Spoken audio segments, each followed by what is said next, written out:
संसार के नेता बनोगे तो बहुत ठोकोगे पिटोगे। एक चील के मुंह में रोटी का टुकड़ा दबाया है और सब चीलें उसको झपट रही हैं, और उस चील को बचने के लिए क्या करना चाहिए? क्या करना चाहिए? क्या करना चाहिए? टुकड़ा फेंक दे तो सब छोड़ दें। और हमारे ऊपर आदमी काहे के लाने झपट रहे? मरते समय सब भी गलो दबा रहे हैं कि लो अंगूठा लगाओ, अंगूठा लगाओ। अंगूठा काहे के लगवा कि वो तुम गुड़ी बनाए बैठे ना, वो खिलाने आदमी पीछे पड़े तो मैं मार पे कर भी खिलाने। भैया संसार में बहुत दुर्दशा है। जो संसार विषेद सुख होता तीर्थंकर क्यों? 3 तीर्थंकर तो 3 पदवी के धारी थे, चक्रवर्ती, कामदेव और तीर्थंकर। 3 पदवी के धारी थे। या तो उनकी निगाह में कमी थी या हमारी निगाह में कमी है। उनने तो जीर्ण तृण सम छोड़ के वे भाग गए और हमें अब भी वो में आसक्ति दिख रही है।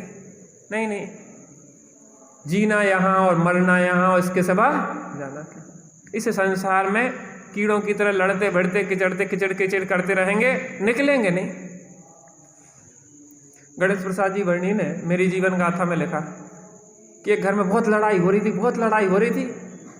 बुढ़े को लड़के और बहू सब खूब सुना रहे थे और निकल जाए यहाँ से, इसको तेरे रोटी नहीं दूंगा, ऐसे नहीं, सब बातें हो रही थी। तो गणेश प्रसाद जी वर्णी को बड़ी दया आ गई। उन्होंने कहा कि दादाजी हमारे साथ चलो, अच्छे से रखेंगे हम तुम्हें, बहुत बढ़िया से, अच्छे से चलो। कहले हो कल चलेंगे। कही कल चलेंगे। सो गणेश प्रसाद जी वर्णी दूसरे दिन पहुंच गए। कहले चलो। कहले रहने दो, है तो अपने, है तो अपनी, रहने तई है, मनने तई है, कटने के तई। अरे शांति से जीना भी नहीं है हमें तो कुछ ना कुछ खुरापेट करने की पड़ी रहती। एक चोर था तो महाराज जी के संग में आ गो, थोड़ा सा को आ जात, कहूँ पकड़ जाए, कछु हो जाए, झटका लग जाए, सो आदमी को धर्म करवे की पड़त, कछु धर्म कर ले। और धर्म अलग चीज है, कछु हारे को विश्राम नहीं है, धर्म तो है आनंद की चीज। तो उन्हें सोची चलो अपन कछु धर्म करें। सो वो संग में महाराज जी के संगे आ गो। अब क्या करता था, जब से वो आया तो महाराज जी के संग में गड़बड़ शुरू हो गई। किसी का कमंडल किसी के पास, किसी की पिछी किसी के पास, यहाँ का वहाँ, वहाँ का वहाँ, वहाँ का वहाँ। महाराज जी लोग परेशान हो जाए कि यार जो होकर रहा आखिर। तो उनको बुलाओगा कि महाराज जो पहले चोर है तो इसे पूछो, जाओ को बुलाओ, कहा भैया जी यहाँ के वहाँ हो रहे हैं आजकल सामान, तुम्हें कोई जानकारी? कहले महाराज हम कर रहे हैं। महाराज के संगे रहो, सो कम से कम इतने तो सत्य बोले ही दे दो। कहले हम करत। कहने लगा कहले हम पहले चोर हते तो हम चोरी तो बंद कर दी, लेकिन हेरा फेरे की आदत अभी भी पड़ी। काय की आदत पड़ी? हेरा फेरी माने यहाँ का वहाँ, वहाँ का वहाँ। अब क्या खुजली चलती है हमें, आदमियों को खुजली चलत ना कछु करने हो, खुरापातों को खुजली शुरू हो जाती। ऐसे ही संसार में जे आदतें बहुत अनादि के कुटे हुए कुछ संस्कार हैं जो बिल्कुल पड़े रहते, वहीं मरेंगे। जानी है कि अपने कल्याण के मार्ग पे लग जाएं, पर दुखी हैं, परेशान हैं, सब बातें हैं। उसके बाद भी उसी संसार में वो राजा थे ना, महाराज जी ने कहा कि महाराज तुम मर के नाली के कीड़े बनोगे बिस्टा में। कहले अरे ऐसी गंदी जगह पे मुझे नहीं रहना। पुत्र से बता दिया कि बेटा मैं उस दिन तुम्हारी बिस्टा में उस कलर का कीड़ा बनूंगा, लाल कलर का। इतना तक महाराज जी से पूछ लिया, और तुम जैसे ही देखो ना तत्काल मार देना, मैं ऐसी गंदी जगह पे नहीं रहना चाहता। और बिल्कुल वैसे ही कलर का कीड़ा वो उस दिन बिस्टा में निकला। उसने मारने का प्रयास किया तो वो उस बिस्टा में छुपने लगा। महाराज जी के पास पहुंचे कि महाराज जी ने तो कहा था कि मार डालना। कहले वो व्यक्ति जिस पर्याय में जाता है उसी पर्याय में तन्मय हो जाता है, प्राप्त पर्याय में तन्मय हो जाता है। जीवन ही खिलाने नहीं मिलो कि अपन बस यही में लगे रहे। काय के लिए मिला है? जरा समय निकाल आत्म शुद्धि के लिए, जिसकी तुझे तलाश है वो तेरे पास है। गन्ने में जो मिठास फूल में सुवास है, निज आत्मा में मेरे ही परमात्म वास है। किसमें है? अपनी आत्मा में ही परमात्मा का वास है। बस क्या करना है? करवट ली और वो देख लो, नजर झुकाई, गर्दन झुकाई और अंदर देख लो, इतना सा तो काम है। अब क्या हुआ कि राम और सीता का विवाह हो गया। भामंडल परेशान था कि सीता से विवाह करना है, सीता से विवाह करना है। चंद्रगति विद्याधर ने शर्त भी रख दी कि अगर इन धनुषों को तुम्हारे प्रत्यंचा चढ़ा दे राम लक्ष्मण तो विवाह कर देना, और नहीं कर चढ़ा पाए तो हमारे भामंडल से शादी होगी। और उन्हें तो ये विश्वास था कि ये देवोपनीत धनुष को छू भी नहीं पाएंगे राम, ये तुच्छ भूमि गोचरी, और हम विद्याधर हमारे धनुष को कैसे छू पाएंगे, ये तो दूर से भाग जाएंगे देख के। लेकिन उन्हें नहीं पता था कि रामचंद्र जी पुण्य पुरुष तद्भव मोक्षगामी जीव है, बलभद्र है। और जैसे ही प्रत्यंचा चढ़ाई रामचंद्र जी ने, सीता और राम का विवाह हुआ, तो चंद्रगति विद्याधर के पास अब कोई ऑप्शन नहीं रहा। अब क्या करें, अब हमारी बात हमने जो रखी थी उन्होंने पूरी कर दी, अब हम किस मुंह से इनसे कहें कि सीता का विवाह भामंडल से कर दो। अब चंद्रगति विद्याधर तो चुपचाप आके बैठ गए। अब लेकिन भामंडल के मन में खलबली चल रही है कि विवाह तो मैं उसी से करूंगा, अब शादी हो गई, अब तेरे को क्या जरूरत है, नहीं नहीं विवाह तो मैं उसी से करूंगा। गजब हो गई, पिताजी ने बहुत समझाया लेकिन वो निर्लज्ज मानने को तैयार नहीं था। अपन लोग तो नहीं है ऐसे है? अपन तो नहीं करेंगे ऐसा, क्यों बच्चों? बड़ों लोगों की बात को रखेंगे कि नहीं रखेंगे, कि ऐसी निर्लज्जता दिखाएंगे? रानी के पुर के बच्चे तो ऐसा नहीं करेंगे। पहली बात तो विवाह नहीं करेंगे, बात की बात क्या हो करने, अपने आराधना के मार्ग पे लगेंगे।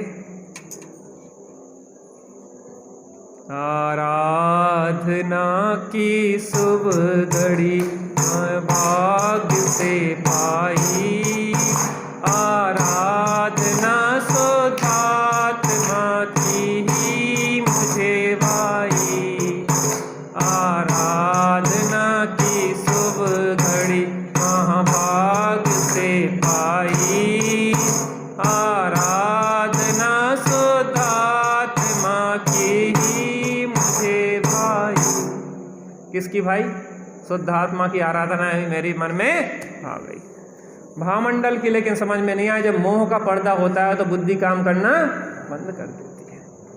लेकिन भैया तुम अपने बुद्धि पे मोह का पर्दा नहीं चढ़ने देना। अब क्या होता है देखते हैं।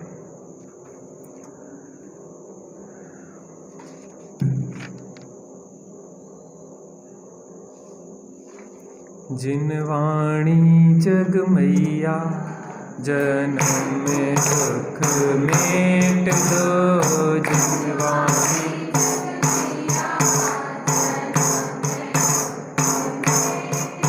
जन्म दुख मेट दो, मरण दुख मेट दो,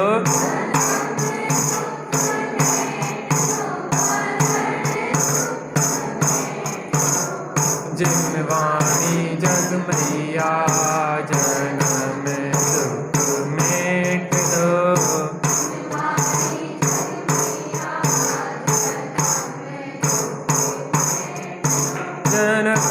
जनक नंदिनी नहीं मिली जब हुआ व्यतीत भामंडल, बोला उसका हरण करूंगा केवल अपने ही बल, चला साथ में लेकर के बल थोड़े से विद्याधर, आ पहुँचा सुख से विमान से जहाँ पूर्व भव का पुर, देख नगर को उसने अपना पूर्व व्रत सब जाना, दबा लिया आकर के उसको मूर्छा ने मन माना, हुआ मूर्छित क्यों भामंडल समझ न कोई पाया, ले उसको समुदाय सभी ही पुर में वापस आया, जन्म में जिनवाणी जग मैया जन्म दुख मेट दो, मरण दुख मेट दो, जन्म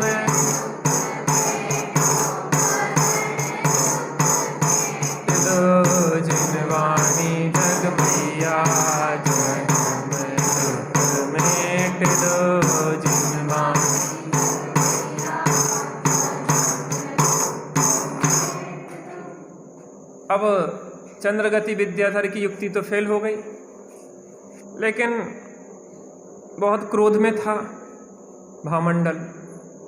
कल पिताजी की बात नहीं मानना, अपन को तो अपने हिसाब से चलना। जो ना मानी जेठों की सीख, लिए खपड़िया और मांगी भीख।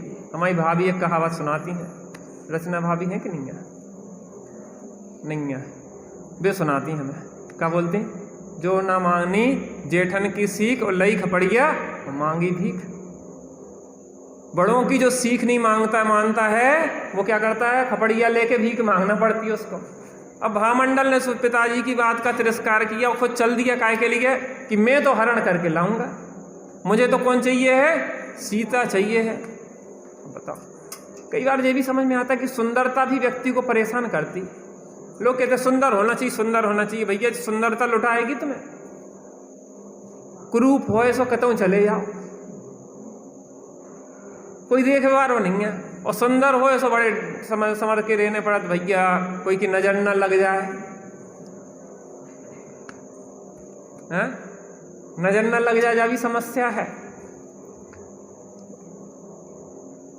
तो व्यक्ति की उल्टी सोच है। सही बताएं, उल्टी सोच कैसी है? उको तो कहा है कि सुंदरता चाहिए और जबरदस्ती की फेयर एंड लवली लगा के स्किन खराब करत रहे। कछु जरूरत नहीं है क्रीम पाउडर लगावे की, बढ़िया हमने बताई थी आपको, का लगा लो, थोड़ी सी मलाई ले और बढ़िया लगा लो, वैसे ही सुंदर लग रहा है। और कहा को अपने रूप को कुरूप कर रहा है। क्रीम और पाउडर मुख को उज्ज्वल नहीं मलिन बनाता है, जो साम्य भाव जिस चेहरे पर वह चेहरा शोभा। हमारे बच्चों को क्रीम पाउडर की जरूरत है कोई को? क्या बहन जी है जरूरत? वैसे ही सुंदर लग रहा है। और शरीर की सुंदरता की बात नहीं है ना, चेहरे की सुंदरता की, गुणों की सुंदरता होती। शकल तो 2 दिन दिखा, मुंह दिखाई में बहू तो बहुत सुंदर है, और 4 दिन बाद जब गुण पतो पड़त, अरे यार ऐसी सुंदरता को चाटने है का अपन को? इससे अच्छी तो कारी आ जाती है, ऐसी गोरीपन को क्या करना है अपन को? लेकिन गुण कैसे होना चाहिए? अच्छे होना चाहिए। तो कई बार सुंदरता भी संकट में डाल देती, इसलिए चिंता नहीं करना कि हम सुंदर ज्यादा नहीं लगा तो हम जबरदस्ती सुंदर बनना चाहिए। सुंदरता अगर बढ़ाना है तो गुणों की सुंदरता बढ़ाओ, तो उसे सब दुनिया पूछेगी जिन सकल सूरत में क्या धरो है? जिस सकल तो आज कैसी है और कल कैसी होने वाली, एक क्षण में रूप बदलने वाला है।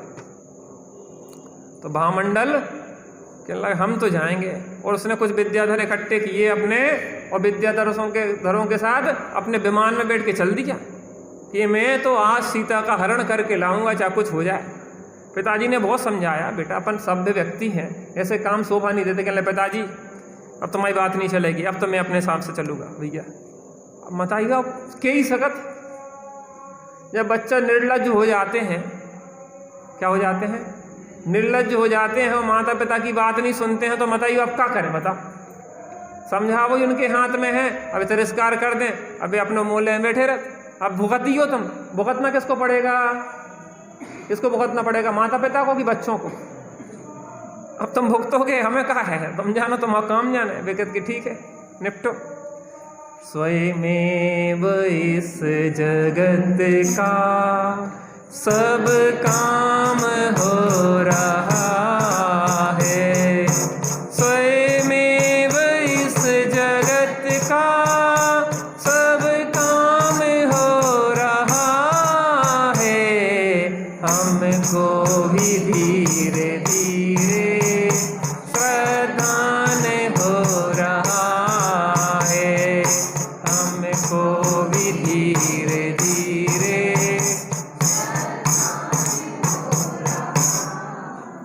भरत जी ने बहुत समझाई मारीच जी को, देख अपने दादाजी हैं और दादाजी के सामने ऐसी बातें कहाँ कर रहा है तू? क्या को चिल्ला चोट कर रहा है कि तुम पहले तीर्थंकर बनने जा रहे हो, हमें 24वां बनवा रहे हो, और ऐसी बातें शोभा देती। तीर्थंकर हैं वे बीतरागी हैं, उन्हें कोई राग जैसे का कि जो तुम्हें 24वां बनवाओ खुद पहले बने। अरे जो वस्तु व्यवस्था है वो संसार बता रहे हैं कि, अरे उनने पूछा भरत जी ने कि अपने यहाँ कोई तीर्थंकर होगा क्या कुल में भविष्य में? कह रहे हैं जी मारी जी बैठा ना 24वां बनेगा, तो इसमें प्रसन्न होने की बात है कि दुखी होने की। लेकिन वो तो मूर्ख, वो तो अटक गो। अच्छा हम पहला बन के दिखाएंगे, गजब हो गई भाई। भरत जी ने समझाया, आदिनाथ भगवान तो बीतरागी थे, तो वे कछु का को बोलने तो लेकिन वो गालियां देना शुरू कर दी। गजब कर दिया यार, ऐसे दुष्ट नाती जो गोदी में खेलो दादाजी की, और दादाजी की बदनामी करो, सामान्य हो तो बात अलग। तीर्थंकर बाहर होके और चिल्ला चोट करने लगा। भरत जी ने समझाया कि बेटा शांत रखो। कहने ऐसे कैसे, हम फेला बन के दिखाएंगे। भरत जी समझ गए कि इसको 24 माँ बनना है। क्यों? स्वयमेव इस जगत का सब काम